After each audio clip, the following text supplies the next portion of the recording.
Hi, today I will discuss the chapter Reach for the Top. Here I will take part 1, that is regarding Santosh Yadav. Santosh Yadav ಅನ್ನೋರು ತಮ್ಮ ಅತಿ ಕಡಿಮೆ ವಯಸ್ಸಿನಲ್ಲಿ Mount Everest ನ 2 ಸರಿ ಹತ್ತಿದ ಸಾಧನೆ ಮಾಡಿದಂತಹ ವ್ಯಕ್ತಿಯಾಗಿದ್ದಾರೆ. ಅವರ ಸಾಧನೆಯ ಹಾದಿ ಸುಗಮವಾಗಿತ್ತಾ, ಕಷ್ಟವಾಗಿತ್ತಾ, ಮತ್ತೆ ಅವ್ರ ಫ್ಯಾಮಿಲಿ ಹೇಗಿತ್ತು, ಸಪೋರ್ಟ್ ಹೇಗಿತ್ತು, ಇದ್ರ ಬಗ್ಗೆ ಎಲ್ಲ ತಿಳ್ಕೊಳ್ಳೋಣ. ಈ ಸಾಧನೆ ನಮಗೂ ಒಂದು ಸ್ಫೂರ್ತಿ ಆಗತ್ತೆ. Let's start this lesson now. The only woman in the world who has scaled Mount Everest twice was born in a society where the birth of a son was regarded as a blessing, and a daughter, though not considered a curse, was not generally welcome. ಇವರು ಯಾವ ರೀತಿ ಒಂದು ಸೊಸೈಟಿನಲ್ಲಿ ಹುಡ್ತಾರೆ ಅಂತ ಹೇಳಿದ್ರೆ, ಮಗ ಹುಟ್ಟಿದ ತಕ್ಷಣ ಸಂತೋಷ ಪಡುವಂತಹ ಒಂದು ಸೊಸೈಟಿನಲ್ಲಿ, ಹುಡುಗಿ ಹುಟ್ಟಿದ್ರೆ, ಮಗಳು ಹುಟ್ಟಿದ್ರೆ ಅದೊಂದು ಶಾಪನೇನೋ ಅಂತ ತಿಳ್ಕೊಳ್ಳೋ ಅಂತಹ ಒಂದು ಸಮಾಜದಲ್ಲಿ ಹುಟ್ಟುತ್ತಾಳೆ.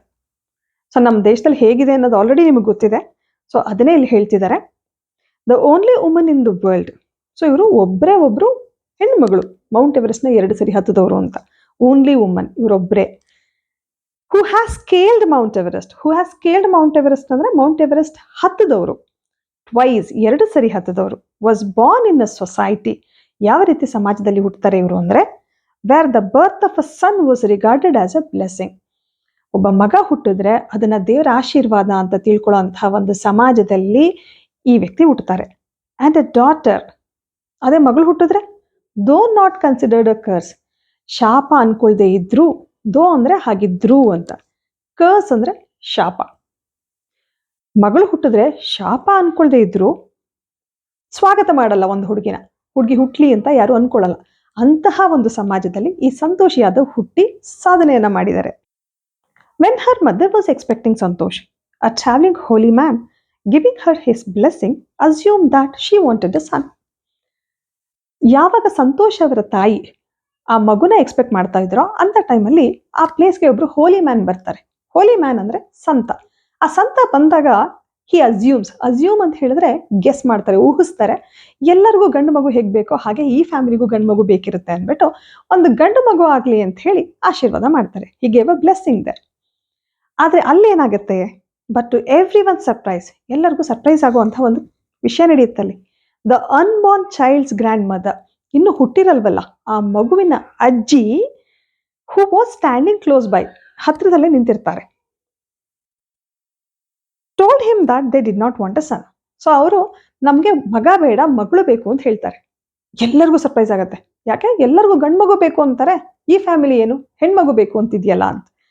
ಹೋಲಿ ಮ್ಯಾನ್ಗೂ ಸರ್ಪ್ರೈಸ್ ಆಗತ್ತೆ. The holy man was also surprised. ಅವ್ರಿಗೂ ಸರ್ಪ್ರೈಸ್ ಆಗತ್ತೆ. Nevertheless he give the requested blessing. ಏನಾದ್ರೂ ಆಗ್ಲಿ ಅವ್ರು ಬೇಕಾಗಿರೋದೇನು ಹೆಣ್ಮಗು. ಸೊ ಸಂತರು ಕೂಡ ಏನ್ ಮಾಡ್ತಾರೆ, ಹೆಣ್ಮಗು ಆಗ್ಲಿ ಅಂತಾನೆ ಆಶೀರ್ವಾದ ಮಾಡ್ತಾರೆ. And as destiny would have it, so ಅವರ ಹಣೆ ಬರಹದಲ್ಲಿ ಕೊನೆಗೆ ಅದೇ ಆಗ್ಬೇಕು ಅಂತ ಬರ್ದಿತ್ತೋ ಏನೋ, the blessing seem to work. So ಏನ್ ಆಶೀರ್ವಾದ ಕೊಡ್ತಾರೋ ಅದು ವರ್ಕ್ ಆಗತ್ತೆ. Santosh was born the 6th child in a family with 5 sons. ಯಾವ ಫ್ಯಾಮಿಲಿನಲ್ಲಿ 5 ಗಂಡು ಮಕ್ಕಳು ಇರ್ತಾರೋ ಆ ಫ್ಯಾಮಿಲಿಗೆ 6ನೆಯ ಮಗುವಾಗಿ ಈ ಸಂತೋಷ್ ಅವರು ಹುಡ್ತಾರೆ. So she is a sister to 5 brothers. So 5 ಜನ ಅಣ್ಣಂದ್ರಿಗೆ ಒಬ್ಳು ತಂಗಿಯಾಗಿ ಹುಡ್ತಾಳೆ. She was born in the small village of Joniyawas of Rewari district in Haryana. ಹುಟ್ಟಿದಂಥ ಪ್ಲೇಸ್ ಯಾವುದು? ಹರಿಯಾಣ. ಹರಿಯಾಣದಲ್ಲಿ ಒಂದು ರೇವಾರಿ ಡಿಸ್ಟ್ರಿಕ್ಟ್ ಅಂತ ಇದೆ. ಆ ರೇವಾರಿ ಡಿಸ್ಟ್ರಿಕ್ಟ್ ಅಲ್ಲಿ ಇರುವಂತಹ ಒಂದು ಚಿಕ್ಕ ಹಳ್ಳಿ, ಅ ಸ್ಮಾಲ್ ವಿಲೇಜ್, ಯಾವುದದು? ಜೋನಿಯಾವಾಸ್. ಸೊ ಜೋನಿಯಾವಾಸ್ ಅನ್ನೋದು ಒಂದು ಚಿಕ್ಕ ಹಳ್ಳಿ. ಆ ಚಿಕ್ಕ ಹಳ್ಳಿ ರೇವಾರಿ ಡಿಸ್ಟ್ರಿಕ್ಟ್ ಅಲ್ಲಿ ಇದೆ. ಆ ರೇವಾರಿ ಡಿಸ್ಟ್ರಿಕ್ಟ್ ಹರಿಯಾಣದಲ್ಲಿದೆ. ಸೊ ಈ ಪ್ಲೇಸ್ ನಲ್ಲಿ ನಮ್ಮ ಸಂತೋಷ್ ಯಾದವ್ ಅವರು ಹುಡ್ತಾರೆ. The girl was given the name Santosh, which means contentment. ಹುಟ್ಟಿದ ಮಗುವಿಗೆ ಏನಂತ ಹೆಸರಿಟ್ರು? ಸಂತೋಷ್. ಹಾಗಂದ್ರೆ ಕಂಟೆಂಟ್ಮೆಂಟ್ ಅಂದ್ರೆ ಹ್ಯಾಪಿನೆಸ್, ಸಂತೋಷ, ಖುಷಿ. But Santosh was not always content with her place in a traditional way of life. ಆದ್ರೆ ಸಂತೋಷ್ ಯಾವಾಗ್ಲೂ ಸಂತೋಷವಾಗಿರ್ಲಿಲ್ಲ. ಸಂತೋಷ ಅಂತ ಹೆಸರಿಟ್ರು, ಆದ್ರೆ ಯಾವಾಗ್ಲೂ ಸಂತೋಷವಾಗಿರ್ಲಿಲ್ಲ. ಬಿಕಾಸ್ ಅವ್ರು ಯಾವ ಪ್ಲೇಸಲ್ಲಿ ಹುಟ್ಟಿದ್ರು? In a traditional way of life. Traditional way of life ಅಂತ ಹೇಳಿದ್ರೆ ಸಾಂಪ್ರದಾಯಿಕ ಆಚರಣೆಗಳಿರುವಂತಹ ಒಂದು ಲೈಫು ಅವ್ರದ್ದಾಗಿತ್ತು. ಹಾಗಾಗಿ ಅವರು ಯಾವಾಗಲೂ ಖುಷಿಯಾಗಿರ್ಲಿಲ್ಲ. She began living life on her own terms from the start. ಎಲ್ಲರೂ ಹೀಗೆ ಫಾಲೋ ಮಾಡಬೇಕು, ಹಾಗೆ ಫಾಲೋ ಮಾಡಬೇಕು ಅಂತ ಹೇಳುವಂತ ಜಾಗದಲ್ಲಿ ತನಗೆ ಹೇಗೆ ಬೇಕೋ ಹಾಗೆ ಬದುಕುವಂತಹ ಒಂದು ದಾರಿಯನ್ನು ಅವ್ರು ಕಂಡುಕೊಳ್ತಾರೆ. Where other girls wore traditional Indian dresses, Santosh preferred shorts. ಬೇರೆಯವರು ಟ್ರೆಡಿಷನಲ್ ಡ್ರೆಸ್ಸಸ್ ಹಾಕೊಳ್ತಾ ಇರ್ತಾರೆ, ಆದರೆ ಇವ್ರಿಗೆ ಅದು ಇಷ್ಟ ಇರಲ್ಲ. ಅದಕ್ಕೆ ಅವ್ರೇನ್ ಮಾಡ್ತಾರೆ, ಶಾರ್ಟ್ಸ್ ಹಾಕಕ್ಕೆ ಸ್ಟಾರ್ಟ್ ಮಾಡ್ತಾರೆ. Looking back she says now, from the very beginning I was quite determined. ಹಿಂದೆ ನೋಡ್ತಾ ಇವಾಗ ಅಂದ್ರೆ ಚೈಲ್ಡ್ಹುಡ್ ನ ನೆನೆಸ್ಕೊಂಡು ಇವಾಗ ಅವ್ರು ಏನಂತ ಹೇಳ್ತಾರೆ ಅಂದ್ರೆ, ಲುಕಿಂಗ್ ಬ್ಯಾಕ್ ಅಂದ್ರೆ ಹಿಂದಿಂದ ನೆನೆಸ್ಕೊಂಡು, ಶಿ ಸೇಸ್ ನಾವ್ ಈಗ ಏನ್ ಹೇಳ್ತಾರೆ ಅಂದ್ರೆ, from the very beginning I was quite determined. ಚಿಕ್ಕದ್ರಿಂದನೂ ನಾನು ನನ್ನ ಮೈಂಡ್ ಸೆಟ್ ಮಾಡ್ಕೊಂಡ್ಬಿಟ್ಟಿದ್ದೆ, that if I chose a correct and a rational path, the others around me had to change, not me. ನಾನು ಯಾವುದಾದ್ರೂ ಒಂದು ಒಳ್ಳೆಯ ದಾರಿಯನ್ನ, ತರ್ಕಬದ್ಧವಾದ ಒಂದು ದಾರಿಯನ್ನ ಆರಿಸ್ಕೊಂಡ್ರೆ ನಾನ್ ಚೇಂಜ್ ಆಗಬಾರ್ದು, ಅವರು ನನ್ನ ದಾರಿಗೆ ಚೇಂಜ್ ಆಗಬೇಕು ಅಂತ ಮೊದಲೇ ಅವರು ಮೈಂಡ್ ಸೆಟ್ನ ಮಾಡ್ಕೊಳ್ತಾರೆ. Santosh parents were affluent land owners. Santosh parents affluent ಅಂದ್ರೆ ರಿಚ್ ಅಂತ ಹೇಳಿ, ಶ್ರೀಮಂತ ಭೂಮಾಲೀಕರಾಗಿದ್ರು. ಲ್ಯಾಂಡ್ ಓನರ್ಸ್ ಅಂದ್ರೆ ಭೂಮಾಲೀಕರಾಗಿದ್ರು. Who could afford to send the children to the best schools. Afford ಅಂದ್ರೆ ಅವ್ರಿಗೆ ಆ ಯೋಗ್ಯತೆ ಇತ್ತು, ಆ ಮಕ್ಕಳನ್ನ ಬೆಸ್ಟ್ ಸ್ಕೂಲ್ಸ್ಗೆ ಕಳಿಸುವಂತಹ ಒಂದು ಅರ್ಹತೆ ಆ ಸಂತೋಷ್ ಪೇರೆಂಟ್ಸ್ ಅವರಿಗೆ ಇತ್ತು. Even to the country's capital New Delhi. Even country's capital ಯಾವುದಂತ ಹೇಳಿದ್ರೆ ನ್ಯೂ ಡೆಲ್ಲಿ. ಆ ನ್ಯೂ ಡೆಲ್ಲಿಗೆ ಎಜುಕೇಶನ್ಗೋಸ್ಕರ ಕಳಿಸ್ಕೊಡುವಂತಹ ಒಂದು ಹಣದ ಪರಿಸ್ಥಿತಿ ಅವರಲ್ಲಿ ಇತ್ತು, ಹಣಕಾಸಿನ ಪರಿಸ್ಥಿತಿ ಚೆನ್ನಾಗಿತ್ತು ಅಂತ. Which was quite close by. New Delhi ಅವರಿಗೆ ಸ್ವಲ್ಪ ಹತ್ತಿರವಾಗಿತ್ತು. But in line with the prevailing custom in the family, Santosh had to make do with the local village school. ಆದರೆ ನಾನು ಆಗಲೇ ಹೇಳಿದೆ, ಟ್ರೆಡಿಷನಲ್ ವೇ ಆಫ್ ಲೈಫ್ ಇತ್ತು ಅಲ್ಲಿ, ಅವ್ರದ್ದು ಕೆಲವು ಆಚರಣೆಗಳು, ಕಸ್ಟಮ್ಸ್ ಇತ್ತು. ಅದ್ರ ಪ್ರಕಾರ ಹುಡುಗಿರು ಆಚೆ ಹೋಗಿ ಓದೋ ಹಾಗಿರ್ಲಿಲ್ಲ, ಅವರು ಅದೇ ಒಂದು ಸ್ಮಾಲ್ ವಿಲೇಜ್ನಲ್ಲಿ ಓದಬೇಕಾಗಿತ್ತು. So she decided to fight the system in her own quiet way when the right moment arrived. ಅವ್ರು ಡಿಸೈಡ್ ಮಾಡ್ತಾರೆ, ಕರೆಕ್ಟ್ ಟೈಮ್ ಬಂದಾಗ ಇದಕ್ಕೆ ನಾನು ಹೇಗೆ ಹೋರಾಡಬೇಕೋ ಹಾಗೆ ಹೋರಾಡ್ತೀನಿ ಅಂತ. And the right moment came when she turn 16. ಆ ರೈಟ್ ಮೊಮೆಂಟ್ ಯಾವಾಗ ಬರುತ್ತೆ, ವೆನ್ ಶಿ ಟರ್ನ್ 16. 16 ಆದಾಗ, ಅವ್ರಿಗೆ 16 ವರ್ಷ ಆದಾಗ ಆ ಒಂದು ಟೈಮ್ ಬರುತ್ತೆ, ಅವರು ಹೋರಾಡಬೇಕಾದಂತಹ ಒಂದು time. At 16 most of the girls in her village use to get married. ಆ 16 ವರ್ಷ ಆದಾಗ ಆ ಒಂದು ಹಳ್ಳಿನಲ್ಲಿ ತುಂಬಾ ಜನ ಹುಡುಗಿರಿರ್ತಾರಲ್ಲ, ಅವ್ರು ಏನ್ ಮಾಡ್ತಾ ಇದ್ರು, ಮದ್ವೆ ಆಗ್ತಾ ಇದ್ರು. ಆದ್ರೆ ಸಂತೋಷ್ ಯಾದವ್ ಮದ್ವೆ ಆಗಕ್ಕೆ ಇಷ್ಟಪಡ್ಲಿಲ್ಲ. Santosh was also under pressure from her parents to do the same. So Santosh Yadav ಅವರ ತಾಯಿ ಮತ್ತೆ ತಂದೆ ಕೂಡ ಅವ್ರಿಗೆ ಮದ್ವೆ ಆಗ್ಬೇಕು ಅಂತ ಹೇಳಿ ಫೋರ್ಸ್ ಮಾಡ್ತಾ ಇದ್ರು. ಆದ್ರೆ ಸಂತೋಷ್ ಯಾದವ್ ಅದನ್ನ ಕೇಳೋ ಪರಿಸ್ಥಿತಿನಲ್ಲಿ ಇರ್ಲಿಲ್ಲ, ಇಷ್ಟ ಇರ್ಲಿಲ್ಲ ಅವ್ರಿಗೆ. ಆ marriage as early as that was the last thing on her mind. ಅಷ್ಟು ಬೇಗ ಮದ್ವೆ ಆಗೋದು ಅದು ಅವ್ರಿಗೆ ಸಂಬಂಧಪಟ್ಟಿದ್ದೆ ಅಲ್ಲ, ಅದು ಲಾಸ್ಟ್ ಥಿಂಗ್ ಅವ್ರ ಮೈಂಡ್ಗೆ ಬರೋ ಅಂತ ಒಂದು ವಿಷಯ. She threatened her parents that she would never marry if she did not get a proper education. ಅವ್ರ ಮನಸ್ಸಿನಲ್ಲಿ ಏನಿತ್ತು, ಅಂದ್ರೆ ಲೀಸ್ಟ್ ಪ್ರಯಾರಿಟಿ, ಮದುವೆ ಅನ್ನೋದು ಲೀಸ್ಟ್ ಪ್ರಯಾರಿಟಿ ಆಗಿತ್ತು. ಮೊದಲು ನನ್ನ ಎಜುಕೇಶನ್ ಪಡ್ಕೋಬೇಕು ಅನ್ನೋದು ಅವರ ಆಸೆ ಆಗಿತ್ತು. ಸೊ ಅವರು ಥ್ರೆಟೆಂಡ್ ಹರ್ ಪೇರೆಂಟ್ಸ್, ಅಂದ್ರೆ ಪೇರೆಂಟ್ಸ್ಗೆ ಹೆದರಿಸ್ತಾರೆ, ನೀವು ನನಗೆ ಎಜುಕೇಶನ್ ಕೊಡ್ಲಿಲ್ಲ ಅಂದ್ರೆ ನಮ್ಮ ಮದ್ವೆನೇ ಆಗಲ್ಲ ಅಂತ ಹೆದರಿಸ್ತಾರೆ ಅವರು. So if she did not get a proper education, ಅವ್ರಿಗೆ ಒಳ್ಳೆ ಎಜುಕೇಶನ್ ಸಿಗ್ಲಿಲ್ಲ ಅಂದ್ರೆ ಮದ್ವೆ ಆಗಲ್ಲ ಅನ್ನೋ ತರ ಹೆದರಿಸ್ತಾರೆ. She left home and got herself enrolled in a school in Delhi. ಮನೆ ಬಿಟ್ಟು ಹೋಗಿ ಡೆಲ್ಲಿನಲ್ಲಿ ಹೋಗಿ ಅವರು ಒಂದು ಸ್ಕೂಲ್ಗೆ ಜಾಯ್ನ್ ಆಗ್ತಾರೆ. 16 ವರ್ಷ ಆದಾಗ ಮದ್ವೆ ಆಗ್ಬೇಕಾಗಿರೋದಂತ ಅವರು ಅದನ್ನ ವಿರೋಧಿಸಿ ನ್ಯೂ ಡೆಲ್ಲಿಗೆ ಹೋಗಿ ಅಲ್ಲಿ ಶಾಲೆಯನ್ನ ಸೇರ್ಕೊಳ್ತಾರೆ. When her parents refuse to pay for her education, ಅವ್ರು ಹೋಗಿ ಅಲ್ಲಿ ಸೇರ್ಕೊಂಡಾಗ ಎಜುಕೇಶನ್ಗೆ ಪೇ ಮಾಡ್ಬೇಕಲ್ವಾ, ತಂದೆ ತಾಯಿ ಒಪ್ಪಲ್ಲ. ರಿಫ್ಯೂಸ್ಡ್ ಅಂತ ಹೇಳಿದ್ರೆ ಒಪ್ಪದೇ ಇರೋದು, ಒಪ್ಪುವುದಿಲ್ಲ.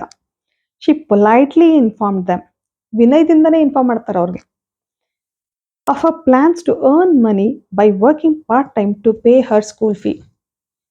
ಸಂತೋಷ್ ಯಾದವ್ ಅವರು ಪೊಲೈಟ್ ಆಗಿ ಹೇಳ್ತಾರೆ, ನೀವೇನಾದ್ರೂ ಫೀಸ್ ಕಟ್ಟಲಿಲ್ಲ ಅಂದ್ರೆ ಪಾರ್ಟ್ ಟೈಮ್ ಮಾಡಿ ಫೀಸ್ ಕಟ್ತೀನಿ. ಆಗ ಪೇರೆಂಟ್ಸ್ ಕ್ಲೇಮ್ ಮಾಡ್ತಾರೆ, ಓ ಇವ್ರು ಯಾಕೋ ಹಠ ಮಾಡ್ತಿದ್ದಾರೆ ಅಂತ ಹೇಳ್ಬಿಟ್ಟು ಫೀಸ್ ಕಟ್ತಾರೆ ಅಲ್ವಾ, ಸೇಮ್ ಆಗುತ್ತೆ. Her parents then agree to pay for her education. ಅವ್ರು ಯಾವಾಗ ಅಷ್ಟೊಂದು ಹಠ ಮಾಡ್ತಿದ್ದಾರೆ, ಓದ್ಲೇಬೇಕು ಅಂತ ಅನ್ಕೊಳ್ತಿದ್ದಾರೆ ಅಂತ ಗೊತ್ತಾಯ್ತು ಅವ್ರಿಗೆ, ಪೇರೆಂಟ್ಸು ಅವ್ರ ಫೀಸ್ನ ಕಟ್ತಾರೆ. Wishing always to study a bit more and with her father slowly getting use to her urge for more education, Santosh passed the high school examinations and went to Jaipur, wishing always to study a bit more. ಇನ್ನೂ ಸ್ವಲ್ಪ ಓದಬೇಕು ಅನ್ನೋದು ಇವರಲ್ಲಿ ಜಾಸ್ತಿ ಇತ್ತು. And with her father slowly getting used to her urge. Urge ಅಂದ್ರೆ ಆಸೆ. ಅವ್ರಿಗೆ ಓದಬೇಕು ಅನ್ನೋ ಆಸೆ ಫಸ್ಟ್ ಇದ್ದಾಗ ಅವರ ತಂದೆ ತಾಯಿ ಒಪ್ಕೋತಾ ಇರಲಿಲ್ಲ. ಆದ್ರೆ ಇವಾಗ ಅವ್ರಿಗೂ ಅಭ್ಯಾಸ ಆಗೋಯ್ತು. They got use to it. Got use to ಅಂದ್ರೆ ಅವ್ರಿಗೂ ಅಡ್ಜಸ್ಟ್ ಆಯ್ತು. ಅವ್ರು ಕೇಳಲ್ಲ, ಓದಲೇಬೇಕು ಅಂತ ಹೇಳಿ ಅದಕ್ಕೆ ಅಡ್ಜಸ್ಟ್ ಆಗ್ತಾ ಬಂದ್ರು. Santosh pass the high school examination. ಆ ರೀತಿನಲ್ಲಿ ಅವ್ರಿಗೆ ಅಡ್ಜಸ್ಟ್ ಆದ್ಮೇಲೆ ಅವರು ಹೈಸ್ಕೂಲ್ ಎಕ್ಸಾಮಿನೇಷನ್ ಪಾಸ್ ಮಾಡ್ತಾರೆ, ಜೈಪುರ್ಗೆ ಹೋಗ್ತಾರೆ. She joined Maharani College and got a room in Kasturba Hostel. ಜೈಪುರ್ನಲ್ಲಿ ಅವರು ಕಸ್ತೂರ್ಬಾ ಹಾಸ್ಟೆಲ್ನ ಸೇರಿಕೊಂಡು ಮಹಾರಾಣಿ ಕಾಲೇಜ್ನಲ್ಲಿ ಓದ್ತಾರೆ. Santosh remembers Kasturba hostel faced the Aravalli hills. ಇವರು ಹಾಸ್ಟೆಲ್ ಇದ್ದಾಗ ಆ ಹಾಸ್ಟೆಲ್ ಯಾವ್ದ್ರ ಎದುರುಗಡೆ ಇತ್ತು ಅಂತ ಹೇಳಿದ್ರೆ ಅರವಳ್ಳಿ ಹಿಲ್ಸ್ ಅಂತ ಹೇಳಿ ಒಂದು ಹಿಲ್ಸ್ ಇರುತ್ತಲ್ಲಿ, ಒಂದು ಬೆಟ್ಟ ಇರುತ್ತೆ. ಆ ಬೆಟ್ಟ ಅದಕ್ಕೆ ಕಾಣಿಸ್ತಿರುತ್ತೆ. I use to watch villages from my room. ಆ ರೂಮಿಂದ ಸಂತೋಷ್ ಅವ್ರು ಏನ್ ಮಾಡ್ತಿರ್ತಾರೆ, ಆ ವಿಲೇಜಸ್ನೆಲ್ಲ ವಾಚ್ ಮಾಡ್ತಿರ್ತಾರೆ. ಅಂದ್ರೆ ಹಳ್ಳಿಯವ್ರನ್ನೆಲ್ಲ ವಾಚ್ ಮಾಡ್ತಾ ಇರ್ತಾರೆ, ನೋಡ್ತಾ ಇರ್ತಾರೆ. Going up the hill and suddenly vanishing after a while. ಆ ವಿಲೇಜ್ ಅವರು ಆ ಬೆಟ್ಟ ಹತ್ತಿ ಹೋಗ್ತಾ ಇರ್ತಾರೆ, ಅದಾದ್ಮೇಲೆ ಸಡನ್ ಆಗಿ ಕಾಣಿಸಲ್ಲ. ಅದನ್ನ ಇವರು ನೋಡ್ತಾ ಇರ್ತಾರೆ. ಅಂದ್ರೆ ಬೆಟ್ಟ ಹತ್ತಿ ಹೋಗ್ತಾ ಹೋಗ್ತಾ ಹೋಗ್ತಾ ಮುಂದಕ್ಕೆ ಹೋದ್ಮೇಲೆ ಇವ್ರಿಗೆ ಕಾಣಿಸಲ್ಲ ಅದು. ಅದನ್ನ ಇವ್ರು ಯಾವಾಗ್ಲೂ ಅಲ್ಲಿ ಕೂತ್ಕೊಂಡು ವಾಚ್ ಮಾಡ್ತಾ ಇರ್ತಾರೆ. One day I decided to check it out myself. ಅವ್ರು ಹೇಳ್ತಾರೆ, ಅವ್ರೊಂದಿನ ಡಿಸೈಡ್ ಮಾಡಿದ್ರಂತೆ, ಅದನ್ನ ನಾನು ನೋಡ್ಬೇಕು, ಎಲ್ಲಿಗೆ ಹತ್ತು ಹೋಗ್ತಾರೆ ನಾನು ನೋಡ್ಬೇಕಂತ ಡಿಸೈಡ್ ಮಾಡ್ತಾರೆ. I found nobody except a few mountaineers. ನನಗೆ ಕೆಲವು ಮೌಂಟೇನಿಯರ್ಸ್ ಅಂದ್ರೆ ಮೌಂಟೇನ್ನ ಹತ್ತುವಂತಹ ಕೆಲವ್ರನ್ನ ಬಿಟ್ಟು ಇನ್ಯಾರು ಕಾಣಿಸ್ಲಿಲ್ಲ. I asked if I could join them. So ನಾನು ಹೋಗ್ಬಿಟ್ಟು ನಾನು ಜಾಯಿನ್ ಆಗ್ಬೋದಾ ಅಂತ ಕೇಳಿದೆ. ಟು ಮೈ ಪ್ಲೆಸೆಂಟ್ ಸರ್ಪ್ರೈಸ್, ನನಗೊಂದು ಸರ್ಪ್ರೈಸ್ ಕಾದಿತ್ತು. ಏನಪ್ಪಾ ಅಂದ್ರೆ ದೇ ಆನ್ಸರ್ಡ್ ಇನ್ ಅಫರ್ಮೇಟಿವ್. ಅಂದ್ರೆ ಅಫರ್ಮೇಟಿವ್ ಅಂದ್ರೆ ಎಸ್ ಅಂತ ಹೇಳೋದು. ಸೊ ನನಗೊಂದು ಸರ್ಪ್ರೈಸ್ ಇತ್ತು. ಏನಪ್ಪಾ ಅಂದ್ರೆ ಅವರು ಬಾ ಹತ್ತು ಅಂತ ಹೇಳಿದ್ರು. And motivated me to take to climbing. So ಹತ್ತೋದಕ್ಕೆ ಅವರು ಕೂಡ ಇವಳನ್ನ ಮೋಟಿವೇಟ್ ಮಾಡ್ತಾ ಹೋದ್ರು, ಉತ್ತೇಜಿಸಿದವರು. Then there was no looking back for this determined young girl. ಒಂದು ಸರಿ ಹತ್ತಕ್ಕೆ ಸ್ಟಾರ್ಟ್ ಮಾಡಿದ್ಮೇಲೆ ಮತ್ತೆ ವಾಪಸ್ ನೋಡೋ ಮಾತೇ ಇಲ್ಲ. ಸೊ ಅವ್ರು ನೋಡ್ಲೇ ಇಲ್ಲ. ಶಿ ಸೇವ್ಡ್ ಮನಿ. ಹಣನ ಸೇವ್ ಮಾಡ್ತಾ ಬಂದ್ರು. And enrolled in a course. Enrolled ಅಂದ್ರೆ ಜಾಯಿನ್ ಆಗುವಂಥದ್ದು. ಒಂದು ಕೋರ್ಸ್ಗೆ ಜಾಯಿನ್ ಆದ್ರು ಅಟ್ ಉತ್ತರಕಾಶಿ. ಎಲ್ಲಿ? ಉತ್ತರಕಾಶಿನಲ್ಲಿ ಇದ್ದಂತಹ ಒಂದು ಇನ್ಸ್ಟಿಟ್ಯೂಟ್ ಅಲ್ಲಿ. ಆ ಇನ್ಸ್ಟಿಟ್ಯೂಟ್ ನ ಹೆಸರು ನೆಹರು ಇನ್ಸ್ಟಿಟ್ಯೂಟ್ ಆಫ್ ಮೌಂಟೇನಿಯರಿಂಗ್. ಬೆಟ್ಟನ ಹತ್ತೋದನ್ನ ಹೇಳ್ಕೊಡುವಂತಹ ಒಂದು institute, Nehru institute of mountaineering. Mountaineering ಅಂದ್ರೆ ಹತ್ತೋದನ್ನ ಹೇಳ್ಕೊಡುವಂಥದ್ದು. ಅಂತಹ ಒಂದು ಜಾಗದಲ್ಲಿ ಹೋಗಿ ಸೇರ್ಕೋತಾರೆ. My college semester in Jaipur was to end in April. ಜೈಪುರಲ್ಲಿ ಅದಕ್ಕಿಂತ ಮುಂಚೆ ಓದ್ತಿರ್ತಾರಲ್ಲ, ಅಲ್ಲಿ ಸೆಮಿಸ್ಟರ್ ಎಂಡ್ ಆಗೋದು ಏಪ್ರಿಲ್ ಅಲ್ಲಿ ಇರುತ್ತೆ. But it ended on the 19th of May. ಸೊ ಏಪ್ರಿಲ್ ಅಲ್ಲಿ ಎಂಡ್ ಆಗಲ್ಲ, 19th of May ಎಂಡ್ ಆಗ್ಬಿಡುತ್ತೆ. But I was suppose to be in Uttarkashi on the 21st. Semester ಮುಗಿಸ್ಕೊಂಡು ಉತ್ತರಕಾಶಿಗೆ ಹೋಗಿ ಮೌಂಟೇನಿಯರಿಂಗ್ ಕಲಿಬೇಕು ಅಂತ ಅನ್ಕೊಂಡಿರ್ತಾರೆ. ಏಪ್ರಿಲ್ ಅಲ್ಲಿ ಮುಗಿದ್ರೆ ಸ್ವಲ್ಪ ಗ್ಯಾಪ್ ಉಳಿಯುತ್ತೆ, ಫ್ಯಾಮಿಲಿ ವಿಸಿಟ್ ಮಾಡಿ ಆಮೇಲೆ ವಾಪಸ್ ಬಂದು ಇಲ್ಲಿ ಕಲಿಬಹುದು ಅಂತ ಅನ್ಕೊಂಡಿರ್ತಾರೆ. ಆದ್ರೆ ಎಕ್ಸಾಮ್ ಪೋಸ್ಟ್ಪೋನ್ ಆಗಿ ಮೇನಲ್ಲಿ ಎಂಡ್ ಆಗುತ್ತೆ. ಸೊ ಸಡನ್ ಆಗಿ ಅಲ್ಲಿಂದ ಅವರು ಡೈರೆಕ್ಟ್ ಆಗಿ ಉತ್ತರಕಾಶಿಗೆ ಹೋಗ್ಬೇಕಾಗತ್ತೆ. So I did not go back home. ನಾನು ಮತ್ತೆ ಮನೆಗೆ ಹೋಗಲ್ಲ. ಇನ್ಸ್ಟೆಡ್ ಅದರ ಬದಲು I headed straight for the training. Headed ಅಂದ್ರೆ ಹೋದೆ ಅಂತ. ಸೊ ಸ್ಟ್ರೇಟ್ ಆಗಿ ಎಲ್ಲಿಗೆ ಹೋದೆ? ಟ್ರೈನಿಂಗ್ಗೆ ಹೋದೆ. I had to write a letter of apology to my father. ನನ್ನ ತಂದೆಗೆ ಒಂದು ಅಪಾಲಜಿ ಲೆಟರ್, ಕ್ಷಮೆಯ ಲೆಟರ್ನ ಬರಿಬೇಕಾಗತ್ತೆ. ಅಪಾಲಜಿ ಅಂದ್ರೆ ಕ್ಷಮಿಸಿ ಅಂತ ಬರೆಯುವಂಥದ್ದು. Without whose permission I had got myself enrolled at Uttarkashi. ಯಾಕೆ ಅವರು ಅಪಾಲಜಿ ಲೆಟರ್ ಬರೀತಾರೆ ಅಂದ್ರೆ ಅವರ ತಂದೆಯ ಪರ್ಮಿಷನ್ನೇ ಇಲ್ದೇನೆ ಉತ್ತರಕಾಶಿಗೆ ಹೋಗಿ ನಾನು ಮೌಂಟೇನಿಯರಿಂಗ್ ಸೇರ್ಕೋತೀನಿ ಅಂತ ಹೇಳಿ ಸೇರ್ಕೊಂಡ್ಬಿಟ್ಟಿರ್ತಾರೆ. ಅದಕ್ಕೆ ಈಗ ಅಪಾಲಜಿ ಲೆಟರ್ ಬರೆದು ನಾನು ಅಲ್ಲಿಗೆ ಡೈರೆಕ್ಟ್ ಆಗಿ ಹೋಗ್ತಿದ್ದೀನಿ ಅಂತ ಹೇಳಿ ಇನ್ಫಾರ್ಮ್ ಮಾಡ್ತಾರೆ. Thereafter Santosh went on an expedition every year. ಅದಾದ್ಮೇಲೆ ಸಂತೋಷ್ ಪ್ರತಿ ವರ್ಷ ಅವರ ಹತ್ತುವ ಯಾತ್ರೆಯನ್ನ ಸ್ಟಾರ್ಟ್ ಮಾಡ್ತಾರೆ. ಎಕ್ಸ್ಪೆಡಿಷನ್ ದಂಡಯಾತ್ರೆ, ಹತ್ತುವ ಯಾತ್ರೆಯನ್ನ ಇಲ್ಲಿ ಸ್ಟಾರ್ಟ್ ಮಾಡ್ತಾರೆ ಅವರು. Her climbing skills matured rapidly. Starting ಹತ್ಬೇಕಾದ್ರೆ ಅಷ್ಟೊಂದು ಸ್ಕಿಲ್ಸ್ ಇರಲ್ಲ. ಹತ್ತುತ್ತಾ ಅವರ ಕ್ಲೈಂಬಿಂಗ್ ಸ್ಕಿಲ್ಸ್, ಹತ್ತುವ ಸ್ಕಿಲ್ಸ್ ಇಂಪ್ರೂವ್ ಆಗ್ತಾ ಹೋಗುತ್ತೆ. ಮೆಚ್ಯೂರ್ಡ್ ಅಂದ್ರೆ ಇಂಪ್ರೂವ್ ಆಗುವಂಥದ್ದು, ರ್ಯಾಪಿಡ್ಲಿ ಅಂದ್ರೆ ಫಾಸ್ಟ್, ಬೇಗ ಇಂಪ್ರೂವ್ ಆಗ್ತಾ ಹೋಯ್ತು. Also she developed a remarkable resistance to cold and the altitude.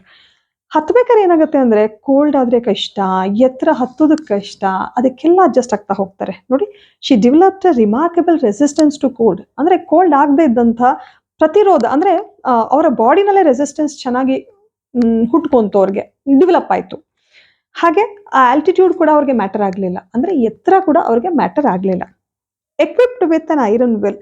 ಅವರು ಎಷ್ಟು ಮಟ್ಟ ಗಟ್ಟಿಯಾಗಿದ್ರು ಅಂತ ಹೇಳಿದ್ರೆ, ಎಕ್ವಿಪ್ಡ್ ವಿತ್ ಐರನ್ ವಿಲ್ ಅಂತ ಹೇಳಿದ್ರೆ ಅವ್ರಿಗೆ ಗಟ್ಟಿ ಮನಸ್ಸಿತ್ತು, ಫಿಸಿಕಲಿ ಎಂಡ್ಯೂರೆನ್ಸ್ ಇತ್ತು, ಅಂದ್ರೆ ಭೌತಿಕವಾಗಿ ಫಿಸಿಕಲಿ ಅದನ್ನ ಸಹಿಸ್ಕೊಳ್ಳುವಂತಹ ಒಂದು ಶಕ್ತಿ ಇತ್ತು. And N amazing mental toughness, ಅಂದ್ರೆ ಮಾನಸಿಕ ಸ್ಥಿರತೆ ಇತ್ತು, ಕಠಿಣತೆ ಇತ್ತು. ಸೊ ಮನಸ್ಸು ಮಾಡಿದ್ಮೇಲೆ ನಾವು ಮಾಡಲೇಬೇಕು ಅನ್ನೋದು ಅವ್ರಿಗೆ ಇತ್ತು. ಫಿಸಿಕಲಿ ಸಹಿಸ್ಕೊಳ್ಳುವಂತಹ ಶಕ್ತಿ ಇತ್ತು, ಕೋಲ್ಡ್ ಎತ್ತರ ಮ್ಯಾಟರ್ ಆಗದೆ ಇದ್ದಂಗಿತ್ತು, ಹಾಗೆ ಮಾನಸಿಕವಾಗಿ ಕೂಡ ಅವರು ಕಠಿಣವಾಗಿದ್ರು, ಮಾಡಲೇಬೇಕು ಅನ್ನೋ ಥರ ಇದ್ರು. She proved herself repeatedly. So ಹಾಗಿದ್ದಿದ್ರಿಂದ ಅವ್ರನ್ನ ಮತ್ತೆ ಮತ್ತೆ ಅವರು ಪ್ರೂವ್ ಮಾಡ್ಕೊಂಡ್ರು. The culmination of her hard work and sincerity came in 1992. Culmination ಅಂತ ಹೇಳಿದ್ರೆ peak point, her success point came when it was 1992. So ಅವರ ಶ್ರಮಕ್ಕೆ ಒಂದು ಸಕ್ಸಸ್, ಅವರ ಪೀಕ್ ಪಾಯಿಂಟ್ ಯಾವಾಗ ಬಂತು ಅಂದರೆ 1992ನಲ್ಲಿ ಬಂತು. Just 4 years after she had shyly asked the Aravalli Mountaineers if she could join them. Aravalli ಮೌಂಟೇನಿಯರ್ಸ್ ಹತ್ತಾ ಇರ್ತಾರೆ, ಅವರು ಹಾಸ್ಟೆಲಲ್ಲಿ ನಿಂತ್ಕೊಂಡು ಅವರನ್ನು ನೋಡ್ತಾ ಇರ್ತಾರೆ. ಒಂದು ದಿನ ಹೋಗಿ ನಾನು ಹತ್ಬೋದಾ ನಿಮ್ಮ ಜೊತೆ ಅಂತ ಕೇಳ್ತಾರೆ. ಕೇಳಿದ್ದಾಗ ಅವರು ಇವರನ್ನ ಮೋಟಿವೇಟ್ ಮಾಡಿ ತಮ್ಮ ಜೊತೆ ಕರ್ಕೊಂಡು ಹೋಗ್ತಾರೆ. ಅದಾದ 4 ವರ್ಷ ಆದಮೇಲೆ ಇವರ ಒಂದು ಸಾಧನೆ ನಡೆಯುತ್ತೆ. At barely 20 years of age, Santosh Yadav scaled Mount Everest, becoming the youngest woman in the world to achieve the feat. ಅವ್ರಿಗಿನ್ನೂ 20 ವರ್ಷ ಆಗಿದ್ದಾಗ, at barely 20 years of age, Santosh Yadav scaled Mount Everest. Santosh Yadav Mount Everest ಹತ್ತುತ್ತಾರೆ, becoming the youngest woman in the world to achieve the feat. ಆ ಸಾಧನೆ ಮಾಡಿದಂತಹ youngest woman ಇವರಾಗಿರ್ತಾರೆ. If her climbing skills, ಅವರು ಹತ್ತುವ skills, physical fitness, ಅಂದರೆ ಫಿಟ್ನೆಸ್ ಎಷ್ಟು ಚೆನ್ನಾಗಿ ಮೇಂಟೈನ್ ಮಾಡಿರ್ತಾರೋ ಅದು, ಆ್ಯಂಡ್ ಮೆಂಟಲ್ ಸ್ಟ್ರೆಂತ್, ಮಾನಸಿಕ ದೃಢತೆ, ಇವುಗಳು ಇಂಪ್ರೆಸ್ಡ್ ಹರ್ ಸೀನಿಯರ್ಸ್. ಅವಳ ಸೀನಿಯರ್ಸ್ನ ಇಂಪ್ರೆಸ್ ಮಾಡಿದ್ವಿ, ಅಟ್ರಾಕ್ಟ್ ಮಾಡಿದ್ವಿ. Her concern for others and desire to work together with them found a special place in the hearts of fellow members. ಬೇರೆಯವ್ರ ಜೊತೆ ವರ್ಕ್ ಮಾಡಬೇಕು ಅನ್ನೋ ಆಸೆ, ಡಿಸೈರ್ ಅಂದರೆ ಆಸೆ, ಮತ್ತು ಕನ್ಸರ್ನ್ ಫಾರ್ ಅದರ್ಸ್, ಬೇರೆಯವ್ರಿಗೆ ಅವರು ತೋರಿಸ್ತಿದ್ದಂತಹ ಕನ್ಸರ್ನ್, ಕೇರ್, ಅವುಗಳು ಅವ್ರ ಜೊತೆ ಹತ್ತುತ್ತಿದ್ರಲ್ಲ, ಅವರ ಹಾರ್ಟಲ್ಲೂ ಕೂಡ ಅವ್ರಿಗೆ ಒಂದು ಒಳ್ಳೆ ಸ್ಥಾನ ಸಿಗೋ ಹಾಗೆ ಮಾಡುತ್ತೆ. During the 1992 Everest mission, Santosh Yadav provided special care to a climber who lay dying at the south col. 1992ನಲ್ಲಿ ಎವರೆಸ್ಟ್ ಹತ್ತಬೇಕು ಅಂತ ಇದ್ದಾಗ Santosh Yadav provided special care to a climber. ಇವ್ರ ಜೊತೆ ಬೇರೆಯವರು ಹತ್ತುತ್ತಿರ್ತಾರಲ್ವಾ, ಇನ್ನೊಬ್ರು ಹತ್ತುತ್ತಿದ್ದವ್ರಿಗೆ ಒಂದು ಸ್ಪೆಷಲ್ ಕೇರ್ ಕೊಡ್ತಾರೆ. ಯಾಕೆ ಅಂತ ಹೇಳಿದ್ರೆ ಅವರು ಸೌತ್ ಕಾಲಲ್ಲಿ ಮರಣ ಹೊಂದುತ್ತಿದ್ದಾರೆ ಅನ್ನೋ ಒಂದು ಸ್ಥಿತಿನಲ್ಲಿ ಇರ್ತಾರೆ. She was unfortunately unsuccessful in saving him. She was unfortunately ಅಂದರೆ ಅನ್ಲಕ್ಕಿಲಿ, ಅದೃಷ್ಟ ಇರಲಿಲ್ಲ ಪಾಪ, ಅವರನ್ನ ಪಾರ್ ಮಾಡುವಂತಹ ಅದೃಷ್ಟ ಇರಲಿಲ್ಲ. ಸೊ ನತದೃಷ್ಟವಶಾತ್ ಅನ್ಸಕ್ಸಸ್ಫುಲ್ ಆಗ್ತಾರೆ, ಅವರನ್ನ ಪಾರ್ ಮಾಡೋದಕ್ಕೆ ಇವ್ರಿಗೆ ಆಗಲ್ಲ. However she manage to save another climber. ಒಬ್ಬ ಕ್ಲೈಂಬರ್ನ ಸೇವ್ ಮಾಡೋದಕ್ಕೆ ಇವ್ರಿಗೆ ಆಗಲ್ಲ, ಆದರೆ ಇನ್ನೊಬ್ಬ ಕ್ಲೈಂಬರ್ನ ಸೇವ್ ಮಾಡೋದಕ್ಕೆ ಇವ್ರಿಗೆ ಆಗತ್ತೆ. ಅವ್ರು ಯಾರಪ್ಪ ಅಂದರೆ Mohan Singh, who would have met with the same fate. Same ಹಣೆ ಬರಹ ಅವ್ರದ್ದು ಆಗಿರ್ತಿತ್ತು. ಫೇಟ್ ಅಂತ ಹೇಳಿದ್ರೆ ಹಣೆ ಬರಹ, ಅಂದರೆ ಒಬ್ರು ಕ್ಲೈಂಬರ್ ತೀರ್ಕೊಂಡ್ರು, ಇನ್ನೊಬ್ರು ಕ್ಲೈಂಬರ್ ಕೂಡ ಇನ್ನೇನು ತೀರ್ಕೊಂತಿದ್ರೇನೋ ಅಂತ ಟೈಮಲ್ಲಿ ಇವರು ಅವರಿಗೆ ಹೆಲ್ಪ್ ಮಾಡ್ತಾರೆ. Within 12 months, Santosh found herself a member of an Indo-Nepalese women's expedition that invited her to join them. Indo-Nepalese women's expedition Santosh Yadav ಅವ್ರನ್ನ ಜಾಯ್ನ್ ಆಗೋದಕ್ಕೆ ಕೇಳ್ಕೊಳುತ್ತೆ. ಆವಾಗ ಇವರು ಅಲ್ಲಿ ಮೆಂಬರ್ ಆಗಿ ಸೇರ್ಕೊತಾರೆ, ಮತ್ತೆ ಇನ್ನೊಂದು ಸಾರಿ ಹತ್ತೋದಕ್ಕೆ ಸ್ಟಾರ್ಟ್ ಮಾಡ್ತಾರೆ ಮೌಂಟ್ ಎವರೆಸ್ಟ್ನ. ವಿತಿನ್ 12 months, ಅಂದರೆ ಅವರು ಸಾಧಿಸಿದ 12 ತಿಂಗಳ ಒಳಗೆ ಮತ್ತೆ ಅವರು ಇಂಡೋ-ನೇಪಾಳೀಸ್ ವಿಮೆನ್ಸ್ ಎಕ್ಸ್ಪೆಡಿಷನ್ ಅಲ್ಲಿ ಮೆಂಬರ್ ಆಗಿ ಹತ್ತೋದಕ್ಕೆ ಸ್ಟಾರ್ಟ್ ಮಾಡ್ತಾರೆ. She then scale the Mount Everest a second time. So 12 ತಿಂಗಳ ಒಳಗಡೆ 2ನೇ ಸರಿ ಹತ್ತಿ ಮುಗಿಸ್ತಾರೆ, thus setting a record as the only woman to have scaled the Mount Everest twice. Mount ಎವರೆಸ್ಟ್ನ 2 ಸರಿ ಹತ್ತಿದಂತಹ ಹೆಗ್ಗಳಿಕೆ ಇವರದು ಮಾತ್ರ ಆಗಿರುತ್ತೆ. Securing for herself and India a unique place in the annals of mountaineering. Annals ಅಂದರೆ ರೆಕಾರ್ಡ್ಸ್ ಆಫ್ ಮೌಂಟೇನಿಯರಿಂಗ್ ಅಂದರೆ mountaineering ಮಾಡಿದಂತಹ ರೆಕಾರ್ಡ್ಸ್ಗಳಿಗೆ ಕೆಲವ್ರ ಹೆಸರಿರುತ್ತೆ. ಅದರಲ್ಲಿ ಸಂತೋಷ್ ಯಾದವ್ ಅವರ ಹೆಸರು ಕೂಡ ಒಂದು ವಿಶೇಷ ಸ್ಥಾನ ಪಡ್ಕೊಳ್ಳುತ್ತೆ. ಹಾಗೆ ನಮ್ಮ ಭಾರತದ ಹೆಸರು ಕೂಡ ವಿಶೇಷ ಸ್ಥಾನ ಪಡ್ಕೊಳ್ಳುತ್ತೆ. In recognition of her achievements, ಅವರು ಆ ಸಾಧನೆ ಮಾಡೋದ ಮೇಲೆ ನಮ್ಮ ಇಂಡಿಯನ್ ಗೌರ್ಮೆಂಟ್ ಅದನ್ನು ರೆಕಗ್ನೈಸ್ ಮಾಡುತ್ತೆ. The Indian government bestowed upon her one of the nation's top honours, the Padmashri. Indian government ಅವರಿಗೆ ಪದ್ಮಶ್ರೀ ಅವಾರ್ಡ್ ಕೊಡುತ್ತೆ. ಅದು ಒಂದು ಅತಿ ಉನ್ನತ ಅವಾರ್ಡ್ ಅಂತ ಹೇಳ್ಬೋದು ನಮ್ಮ ಭಾರತದಲ್ಲಿ. Describing her feelings when she was literally on top of the world. ಅವರು on top of the world ತುಂಬ ಖುಷಿಯಾಗಿದ್ದಾಗ, when she was very happy, ಅವರ ಫೀಲಿಂಗ್ಸ್ನ ಹೀಗೆ ಡಿಸ್ಕ್ರೈಬ್ ಮಾಡ್ತಾರೆ. Santosh has said, it took some time for the enormity of the moment to sink in. ಆ great ಮೊಮೆಂಟ್ನ ಅರ್ಥ ಮಾಡ್ಕೊಳ್ಳೋದಕ್ಕೆ ಸ್ವಲ್ಪ ಟೈಮ್ ಹಿಡಿತಂತೆ ಅವ್ರಿಗೆ. Then I unfold the Indian tricolour, ಅಂದರೆ ಹತ್ತದ ತಕ್ಷಣ ಅದನ್ನು ಅರ್ಥ ಮಾಡ್ಕೊಳ್ಳೋದಕ್ಕೆ ಒಂದು ಸ್ವಲ್ಪ ಟೈಮ್ ಹಿಡಿಯುತ್ತೆ ಅವ್ರಿಗೆ. ದೆನ್ ಅನ್ಫೋಲ್ಡ್ ದ ಟ್ರೈಕಲರ್, ಅಂದರೆ ನಮ್ಮ ಭಾರತದ ಧ್ವಜದಲ್ಲಿ 3 ಕಲರ್ ಇದೆ ಅಲ್ವಾ, ಆ 3 ಕಲರ್ಸ್ಗಳಿರುವಂತಹ ಧ್ವಜನ ಅನ್ಫೋಲ್ಡ್ ಅಂದರೆ ಓಪನ್ ಮಾಡ್ತಾರೆ. And held it aloft on the roof of the world. So ಅದನ್ನು ಪ್ರಪಂಚದ ಎತ್ತರದಲ್ಲಿ ಹಿಡಿತಾರೆ, ನಮ್ಮ ಭಾರತ ಧ್ವಜನ ಎತ್ತರದಲ್ಲಿ ಹಿಡಿತಾರೆ. The feeling is indescribable. So ಆ ಫೀಲಿಂಗ್ನ ಡಿಸ್ಕ್ರೈಬ್ ಮಾಡೋದಕ್ಕೆ ಆಗೋದಿಲ್ಲ. The Indian flag was flying on top of the world. So Mount Everest ತುಂಬ ಟಾಪಲ್ಲಿದೆ ಅಲ್ಲ, ತುಂಬ ಎತ್ತರ ಇದೆ. ನಮ್ಮ ಇಂಡಿಯನ್ ಧ್ವಜ ಆ ಎತ್ತರದಲ್ಲಿ ಹಾರ್ತಾ ಇತ್ತು. It was truly a spiritual moment. ಅದೊಂದು ಸ್ಪಿರಿಚುವಲ್ ಮೊಮೆಂಟ್ ಆಗಿತ್ತು ನಮಗೆ. I felt proud as an Indian. ನನಗೆ ಭಾರತೀಯ ಅನ್ನೋ ಒಂದು ಹೆಗ್ಗಳಿಕೆ ಇತ್ತು. Also a fervent environmentalist, Santosh collected and brought down 500 kgs of garbage from the Himalayas. Fervent ಅಂತ ಹೇಳಿದ್ರೆ ಪ್ಯಾಷನೇಟ್, ಉತ್ಸಾಹ ತುಂಬ ಇತ್ತು ಅವರಲ್ಲಿ. ಉತ್ಸಾಹ ಇರುವಂತಹ ಎನ್ವೈರನ್ಮೆಂಟಲಿಸ್ಟ್ ಕೂಡ ಆಗಿದ್ರು. ಅವ್ರೇನು ಮಾಡಿದ್ರು, ಮೌಂಟ್ ಎವರೆಸ್ಟ್ ಹತ್ತದ ಮೇಲೆ 500 kgs ಆಫ್ ಗಾರ್ಬೇಜ್ ಅಂದರೆ ವೇಸ್ಟ್ನ ಹಿಮಾಲಯದಿಂದ ಕೆಳಗಡೆ ತೊಗೊಂಡು ಬಂದ್ರಂತೆ. ಈ ರೀತಿ ಸಾಧನೆ ಮಾಡಿದಂತಹ ವ್ಯಕ್ತಿ ಸಂತೋಷ್ ಯಾದವ್. ಸೊ ಸಂತೋಷ್ ಯಾದವ್ ಅವರು ಅತಿ ಚಿಕ್ಕ ವಯಸ್ಸಿನಲ್ಲಿ ನಾನು ಹತ್ತಲೇಬೇಕು ಅಂತ ಹೇಳಿ ಮೌಂಟ್ ಎವರೆಸ್ಟ್ನ ಹತ್ತಿ 2 ಸರಿ ಹತ್ತಿ ಸಾಧನೆ ಮಾಡಿದ್ರು. ನಾವು ಮನಸ್ಸು ಮಾಡಿದ್ರೆ ಏನು ಬೇಕಾದ್ರೂ ಸಾಧನೆ ಮಾಡ್ಬೋದು ಅನ್ನೋದು ಇದರಿಂದ ನಮಗೆ ಗೊತ್ತಾಗತ್ತೆ.